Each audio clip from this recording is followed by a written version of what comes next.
Kirby Smith and I'm Tammy.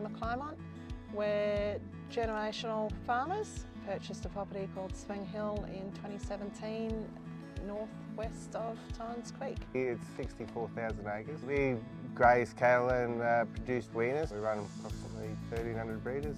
Swing Hill was really underdeveloped. There hadn't been very much in the way of improvements when we came here. There was a lot of work to do. Since 2017, we've put in over 15 troughs. We've desilted 5 dams and Kirby's put in 8 new dams.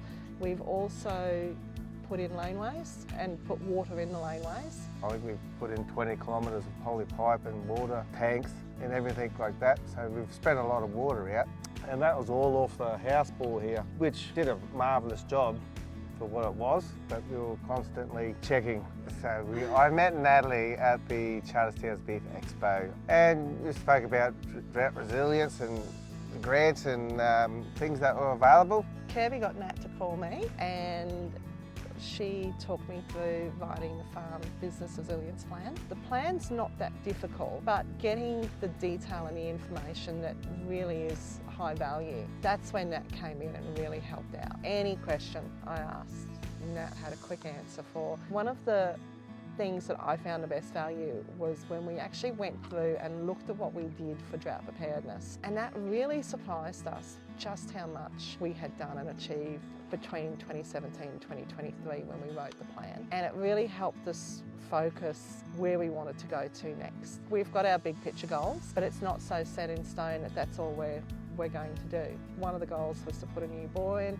The next 2 goals are to extend the water infrastructure and also to seed our laneways to make them more productive. The new bore, it's hooked up to the same lines and it does the whole thing in the house. The bore at the house here just does the house, the yards and a couple of weaner paddocks. So we've really reduced our risk because it's not a matter of if we're going to get another dry period, it's when's it going to be dry. And without security of a good water source, which is the new bore, we're at risk. I think our goals in the future are to continue to establish Swing Hill and to continue to make it viable and a good future for our kids. We want them to have a future on the land if that's what they want. We want to run a successful business that protects and cares for the land and the stock and is a great place for our children to grow up in and learn to love and respect the land like we do.